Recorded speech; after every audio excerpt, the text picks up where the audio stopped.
She says this is the tornado version of when it hits. It enters the house and you're tossing stuff out and the garbage bags are filling up and you're really clearing out, right, what's unbeneficial, what's stagnant. That energy is there to support us in getting done what needs to be done right now. She says if you're leaning into it, the energy is there to fuel the operation of change. And she says this is really about awakening the power of your heart, the power you have within you. Hello everyone, welcome to Soul Weather, your mid-month energy check-in. I'm Dany Lyne. I'm an intuitive, and for the last 20 years, I've been co-creating wellness and aligned manifestation with folks worldwide, physically, emotionally, mentally, and spiritually. In this series, I'm going to tap us into the main energy through line so that we can alchemize the expansions and the contractions of the life force into our sacred flow. Join my YouTube channel to get your mid-month energy check-in. Good evening and good afternoon, good morning, wherever you are. And it's a pleasure to see your faces. Thank you so much for those who are here live to co-create the event. And welcome to all of you who will join us via the recording. It's going to be an interesting read because the energy is pretty intense these days. I don't know if you're noticing, but it's very tumultuous, and we're having tumultuous weather here in Bali, and I think many parts of the world. There's been different kinds of storms and lots of unrest at that level as well. So it just sort of seems to magnify the intensity of what's going on. And I think that from what I'm seeing in terms of privates and in terms of working with folks in the collective is that anxiety seems to be the most common state that emerges from this unrest in the energy. So I'm really looking forward to who I'm going to be channeling. I'm unclear yet who's coming in. And what we're going to find out about what's going on and how to best align ourselves to continue our growth and continue our massive evolution push, because that is definitely still on. It's not like this is not about that. It's definitely about our growth. It's just that it's a little spicy right now. So let's see how we align.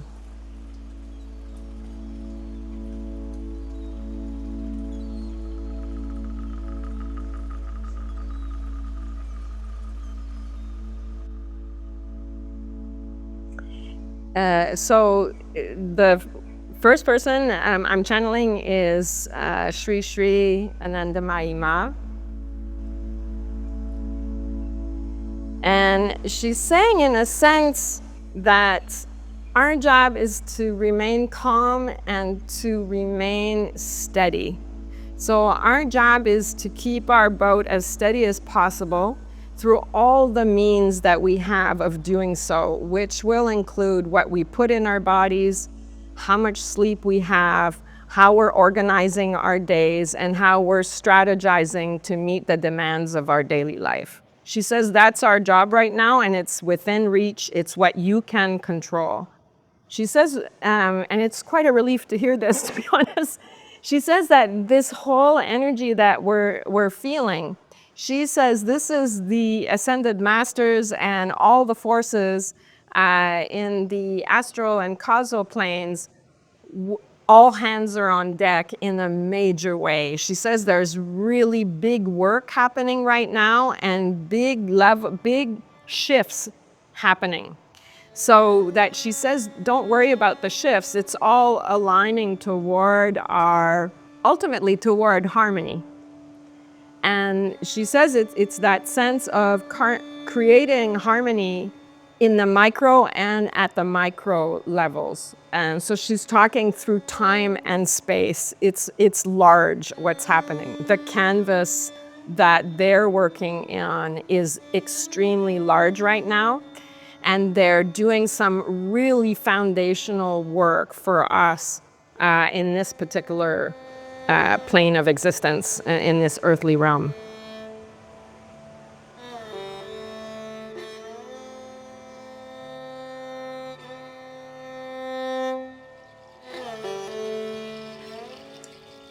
She's shown me that a lot of people are waking up in the sense that people are seeing things for what they are perceiving more accurately what truth is versus untruth. She says, as a result, the folks who are on a rather disoriented track and are trying to ultimately control or abuse are feeling very supervised and very seen and are sweating it. No matter what they're portraying to us, folks who have ill intentions, if we think we're nervous, you can't imagine the scale at which they're nervous. So it's not comfortable, basically, to be ill-intentioned right now. It's also not comfortable to be in a state of addiction right now. And she's been coming back to this for the last 6 weeks. So this is really the time where we're breaking and encouraged to break old habits. And that can be from ice cream, to heroin or to whatever our substance of choice is. She says the impact on your being of dissonant substances in your body, she says, is easily right now multiplied by 10. And she says the reason they're doing that, it's the same way in which, right, the ill-intentioned people are feeling seen. It's like we're breathing down the necks of energies that are disharmonious. So anything that doesn't align with a wholesome, life-affirming ecology is rattling really hard. And if a substance is not aligned with wisdom and with our well-being at our physical, emotional, mental, and spiritual levels, that substance, that energy is also, she says, it's like the vibration of those negative energies are just that much more, in a sense, they feel more negative, because she says we're doing everything so that you can perceive what is beneficial and what is detrimental. We're helping make it clear. And she says what's happening is, in a way, the ascended masters, she says, we're the all yes team, right? It's so yes. But she says right now, we're actually speaking no. So we're saying no to substances that thwart your access to wisdom. And so you can imagine, by the time you have that kind of spotlight on whatever it is, you can see why it's creating this kind of shaking sensation.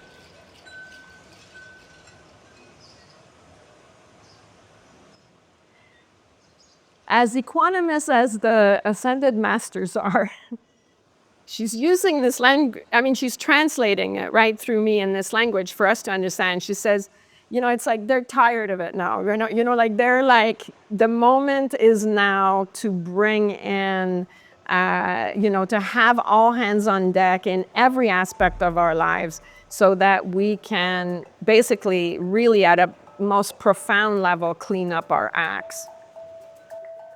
So that in any way that we have habits where we have resentment, hatred, and any, jealousy, any of the really intense emotions that are focused on other living beings, She says that's also coming up.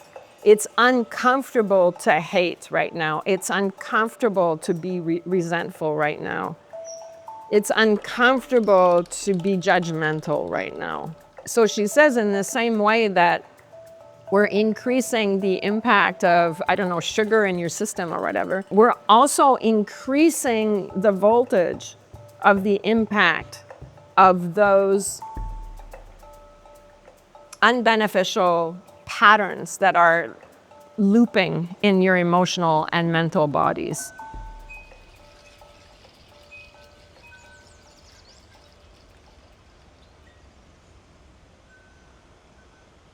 You know, there's days where you decide you're going to clean the house and you're kind of just going to putter. And, you know, you sort out the kitchen and you've got the music happening. And, you know, and then you think, oh, let me just deal with this freaking drawer. I'm just going to clean up organize my t-shirts finally, or whatever. She says, this is not what's happening. She says, this is the tornado version of when it hits. It enters the house and you're tossing stuff out and the garbage bags are filling up and you're really clearing out, right, what's unbeneficial, what's stagnant, the objects, she says it's like this is really, and the trust, that energy is there to support us in getting done what needs to be done right now. So she says it in that sense, right? It's really not like I'm going to clean out this drawer and then I'll clean out one cupboard in the kitchen. It's the whole house, right? And then you're going in the basement and you're doing the attic as well. So it's just, there's not a sense of right now of your own sense of priorities or what gets on your nerves more or less. She says it's a very dynamic pushing through all the density that doesn't serve harmony.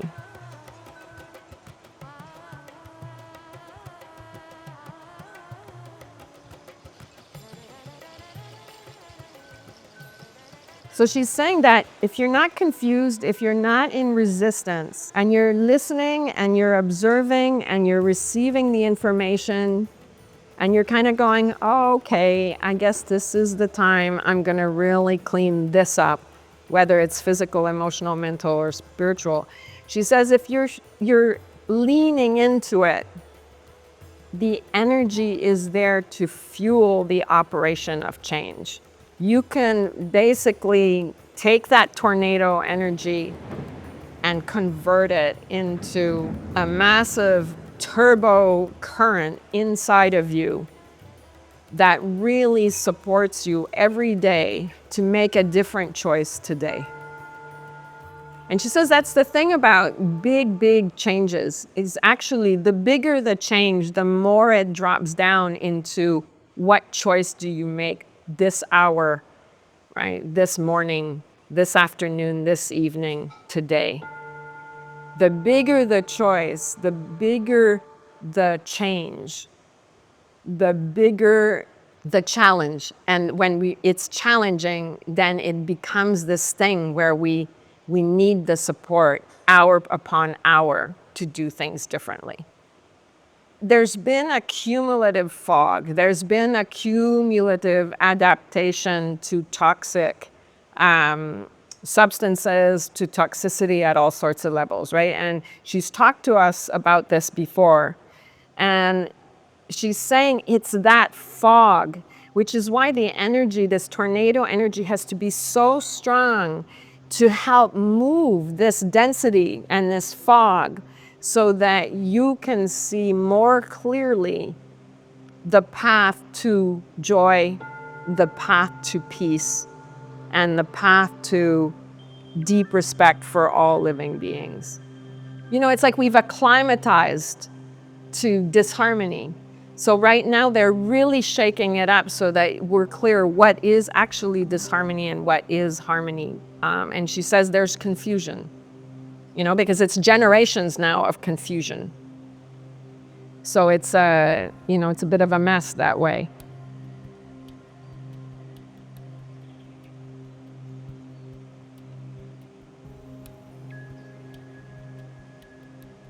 And she's showing me it's like there's a large number of people on the planet ready for this level of clarity. What it is to be alive, and what it is to live aligned with love, and what it is to embrace fundamentally joy.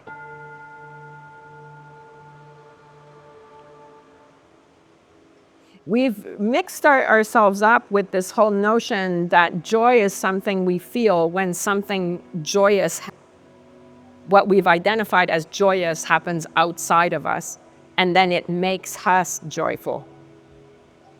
And she says the joy comes from within and then influences the outward environment. And we're so confused, right? We take a pill and then we think it's going to heal us. We eat something and we think we'll be comforted. We keep having this thing of grabbing from the outside and putting in to help us feel better. And she says it's so backwards. And she says this is why it takes a tornado to really shift and go, all of that is what you have access to inside, and it's what's going to be happening ecologically inside that's going to then influence and create that joy in a texture that can occur in your office and your home, can translate into your community, can translate into your nation, etc.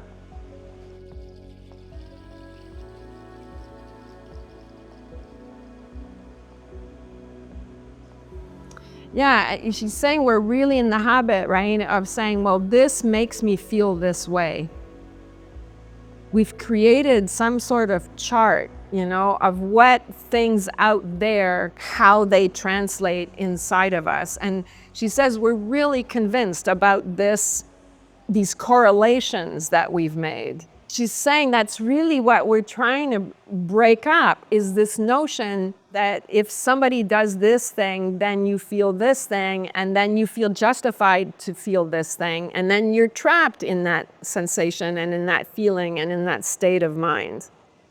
And she says really no one and nothing outside has control or really has power to control what's happening inside.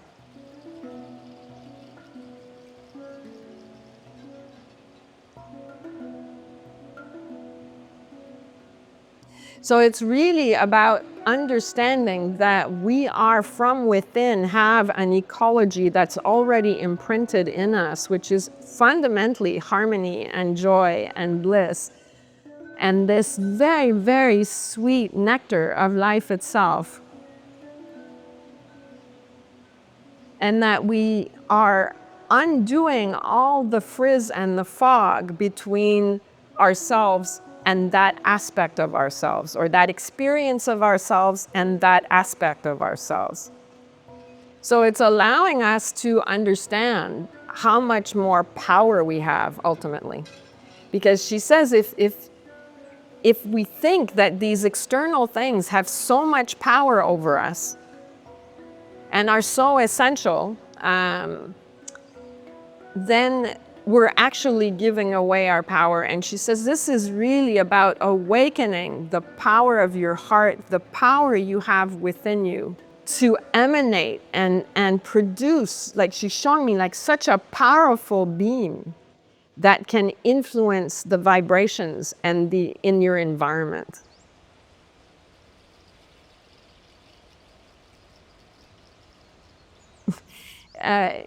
She's saying the word that in our culture kind of refers to, that really works well in terms of this fog. She says, people are really cranky. And she says this cranky thing is just not who we really are. And yet, she says, cranky is kind of like our default mode. And then we're waiting and we're expecting and we're trying to work things out so that we can be decranked. But she says, you're not cranky. At the core of your being, that's not who you are. But it's been, she says it's around the world. It's like the cranky disease has hit, and we're all in this state. And if we're cranky, that makes us really vulnerable to being addicted to all kinds of things, to distractions. And if we didn't kind of take cranky as the general, consensus of our way of being, we wouldn't be so graspy. And with compassion, she says, of course, whenever I'm with her, I hear the term the bings and bongs of life. I mean, she understands that we have a lot of stuff going on. And there are big emotions, and there are challenges and all of it.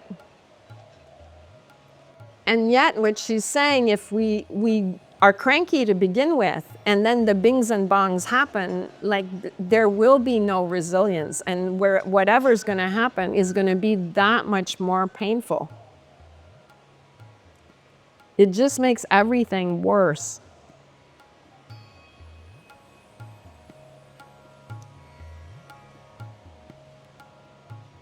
So she's transmitting a lot of energy to meet us in that place where there is suffering in that crankiness. And she was talking to us last week about this, is if we can be with that sadness, be with that grief, be with that intensity and the love at the same time. Allowing us to be in that energy, that beautiful energy of that sweetness of feeling held, that sweetness of feeling loved, that sweetness of being embraced unconditionally. If we can allow ourselves to lean into that as much as possible through the day and through the night, the bings and bongs of life will move through like a storm moves through, and the sun shines after the storm. And even when we're in the storms, there's a sense of this too shall pass. She says the more you're in that sweetness of that unconditional love, the more temporary all the bings and bongs will be. You'll be aware in it, while you're in it, that it's passing through. And she says as a result, we would have much less trauma imprinted also in our bodies and in our spirits. So we're in our clinginess, right? That crankiness, which creates the clinginess, also clings to lower vibrations and clings to shock and clings to trauma. Just as there's a big storm moving through here, I don't know if you can hear it. Hopefully, I think it's going to be okay.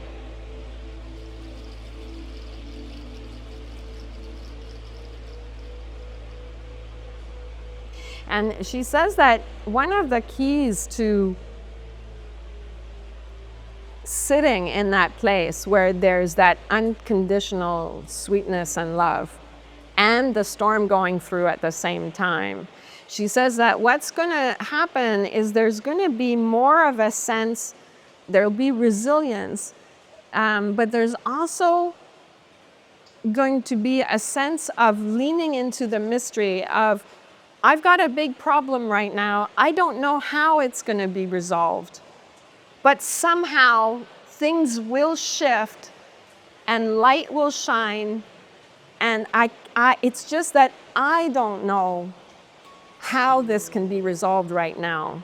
But that doesn't mean that it will not be resolved. It will resolve itself. It will, like she says, nature and life itself is programmed to always go back to harmony. But when we're being cranky pants, right, we're convinced it's the other way around, that life is somehow keeps going towards disharmony. So we focus, she's showing me like the thing about the car breaks down, the washing machine breaks down, and then the roof leaks, that whole thing of it comes in threes. And so we have this sense of the connection to these things that are inevitable. But she says what's just as inevitable is the resolution of the problems. And there's something that she says that's so poignant. For instance, when we look at death, or we're with she was showing me, your cat dying in your arms, that kind of situation.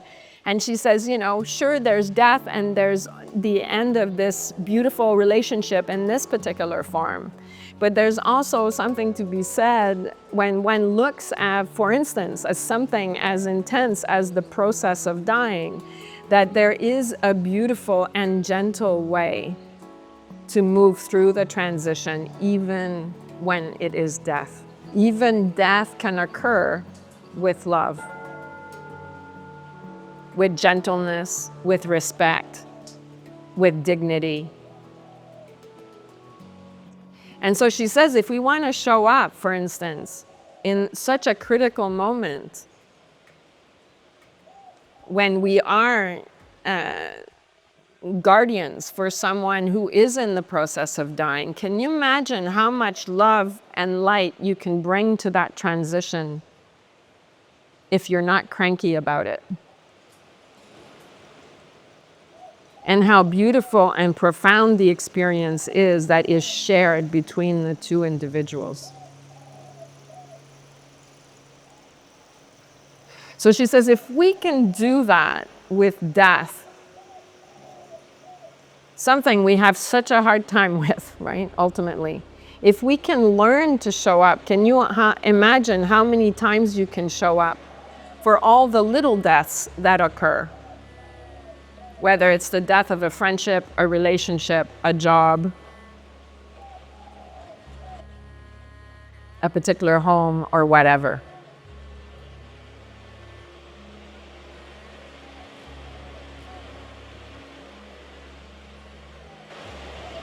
So she's saying, right, really we're working with impermanence. And the more cranky we are about impermanence, the less we can savor the sweetness of impermanence.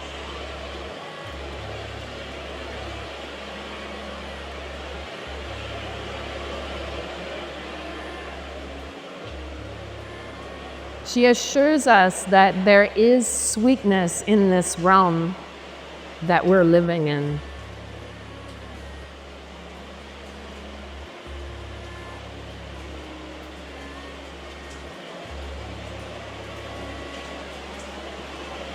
And there's beauty in beginnings, and there's beauty in endings.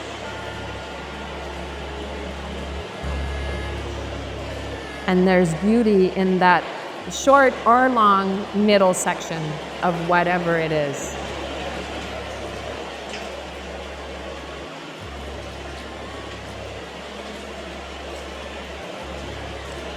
And she's saying that in our difficult relationships, the ones that are really sticky and complex and layered and stormy, she says, think of how much you're learning and think of how much you're growing.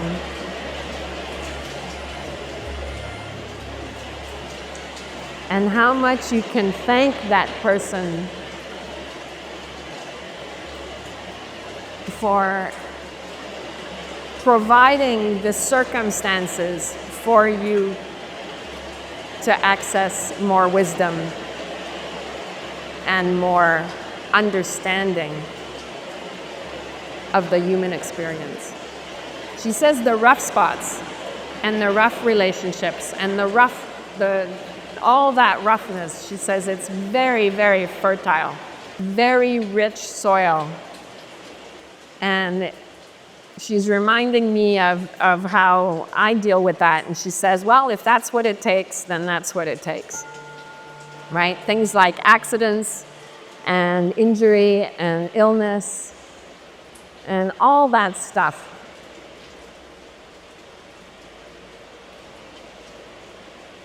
Imagine if you hold all those aspects of your life, not from the cranky attitude, but from that place of allow the sweetness and change the lens of the glasses so that you can really hold those experiences ultimately of contraction. And to understand that those are the juiciest spots for expansion in your spirit. And that joy overlaps it all. That joy deep within can, when it overlaps with it all, when you allow that energy from deep within your heart to she's showing me like to emanate from you, it will all be experienced differently. It doesn't change the fact that your leg's broken, but you'll experience the events differently. In the same way that if you show up and fully embrace being with someone when they're dying, you will both be living some of the most beautiful moments of your entire life. So imagine showing up like that for everything. How can everything then really be cranky?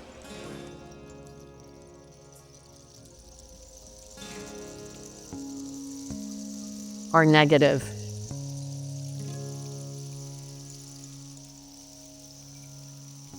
Or even tragic?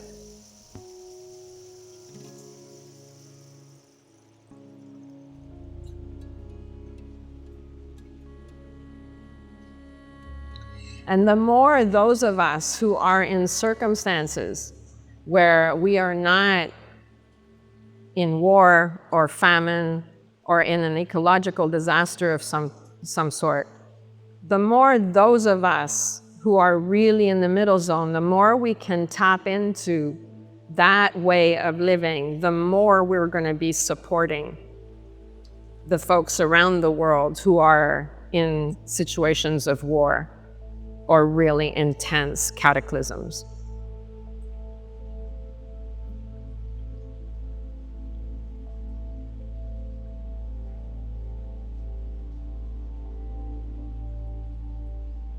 Yeah.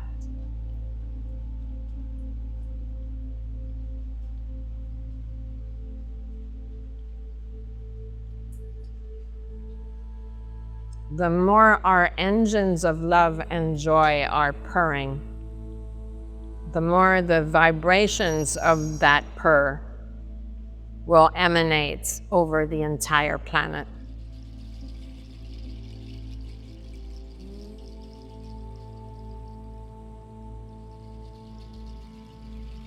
In the same way that if you can access and allow your heart to purr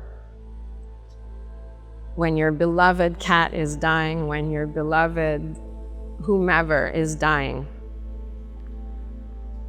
imagine having that transition in that vibration of that purring.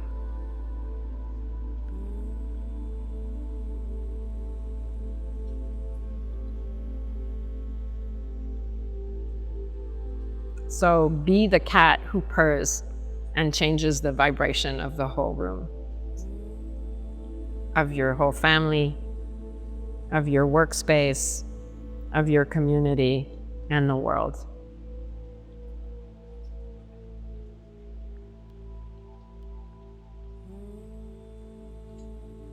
And she says the energy right now is all about clearing what's in the way of your purring engines.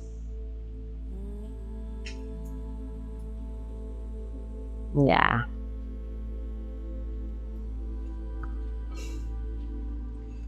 Blessings. Namaste.